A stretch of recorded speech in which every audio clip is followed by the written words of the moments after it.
বাংলাদেশের অন্তর্বর্তীকালীন সরকারের প্রধান উপদেষ্টা অধ্যাপক ডক্টর মোহাম্মদ ইউনুসকে অভিনন্দন জানিয়েছেন ফ্রান্সের প্রেসিডেন্ট ইমানুয়েল ম্যাক্রো। এক চিঠিতে ম্যাক্রো ডক্টর মোহাম্মদ ইউনুসকে এই অভিনন্দন জানান। চিঠিতে বলা হয়, গণপ্রজাতন্ত্রী বাংলাদেশের অন্তর্বর্তী সরকারের প্রধান উপদেষ্টা হওয়ার জন্য আপনাকে আন্তরিক অভিনন্দন।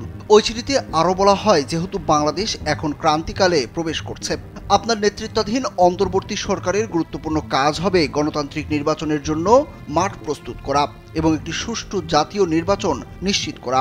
আপনি এরই মধ্যেই এই বিষয়ে যে বার্তা পাঠিয়েছেন, আমি তাকে স্বাগত জানাই।